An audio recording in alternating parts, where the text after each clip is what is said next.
జరిగిందని నాకు అనిపించదు. ఎందుకంటే తెలుగుదేశం సైద్ధాంతికమైనటువంటి అంశాల కంటే కూడా ప్రత్యర్థి అసమర్థత అన్న ప్రాతిపదికనే అధికారంలోకి వచ్చింది. ఇప్పుడు ఎన్టీ రామారావు పాజిటివ్ వేవ్ అనే కంటే కూడా యాంటీ కాంగ్రెస్ వేవ్ ఆ రోజున 83లో వచ్చింది. 85లో వచ్చింది ఎన్టీఆర్ పాజిటివ్ వేవ్. ఎట్లాగా మధ్యలో అర్ధాంతరంగా రద్దు చేశారు కాబట్టి ప్రభుత్వాన్ని, అప్పుడు ఎన్టీ రామారావు మీద సింపతి వేవ్. 83లో వచ్చింది ఎట్లాగా anti Congress. From the beginning Telugu Desam ఆవిర్భావం నుంచి ఈ రోజు వరకు కూడా ప్రత్యర్థి యొక్క విమర్శల మీదనే, ప్రత్యర్థి ప్రభుత్వం మంచిది కాదు, లేదా ప్రత్యర్థులు మంచోళ్ళు కాదు, వాళ్ళకేమీ చేత కాదు, వాళ్ళందరూ అసమర్థులు, వాళ్ళు రాక్షసులు, వాళ్ళు దుర్మార్గులు, వాళ్ళు అలాంటి వాళ్ళు దగులుబాజీలు, ఇలాంటి పాయింట్ తోనే అధికారంలోకి వచ్చింది.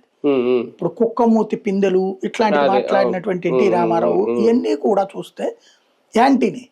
ఇక్కడ ఎన్టీ రామారావుకి చంద్రబాబుకి తేడా ఏంటంటే, ఎన్టీ రామారావు వచ్చేటప్పటికి రాజకీయ విమర్శ చేసేవాడు. అదిగో కాంగ్రెస్ పార్టీ అంటే అసమర్థ పార్టీ, వాళ్ళకి పరిపాలన చేత కాదు, లేదా ఈ బడుగు బలహీన వర్గాలకు అన్యాయం చేశారు, అదేది బానిసత్వం చెయ్యాలి, ఢిల్లీకి బానిసత్వం చెయ్యాలి, ఆత్మగౌరవం, ఆయన ఆత్మగౌరవం, ఆంధ్రుల ఆత్మగౌరవాన్ని ఢిల్లీలో తాకట్టు పెడుతున్నారు, ఇలాంటి స్టేట్మెంట్లు ఉండే. అప్పుడు చంద్రబాబు టేకప్ చేసినప్పటి నుంచి మీరు ఎప్పుడైనా సరే 95 నుంచి ఈ రోజు వరకు చూస్తే